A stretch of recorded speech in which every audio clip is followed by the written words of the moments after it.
Austin Energy is mapping out a plan to put more electric vehicles on area roads. From charging stations to rebates, the city power company is encouraging Austin drivers to plug in their rides, and they're not the only ones. KXAN's Jared Wise reports on the new incentives to go electric. The phones have been ringing crazy here the last few weeks.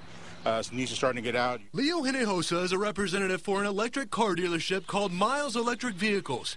He also owns one of those cars himself. It's well equipped. You know, it's not a toaster with a plug on it like they show on television.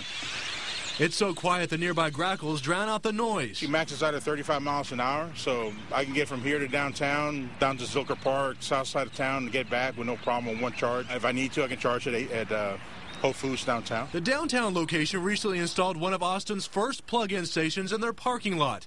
Austin Energy plans to install a few hundred more in the next several months. This is all under a grant that we're getting through Coulomb. This is a vendor of charging stations. Most will be downtown, but the city is working with other agencies to distribute those stations as far south as New Braunfels and as far north as Killeen. The charging stations are there for what we call range anxiety, to help people who are concerned about not having enough range. And Austin Energy is banking on the pilot program working, reserving about $28 million to secure about 200,000 of these electric-powered stations. We think that 90% of the charging is going to be done at night at home. And that's why most of those charging stations will end up in homeowners' hands, free of charge. The only catch, a monthly subscription charge of $60 to $80.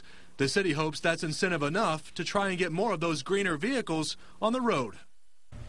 Now, the federal government launched a website today fully devoted to everything you would want to know about electric vehicles and plug-in stations. It's called GoElectricDrive.com. It will also be the place to go when finding those charging stations by just plugging in your zip code. And we're told the smartphones will also have an app for that as well. We're live in the studio. Jared Wise, KXAN, Austin News.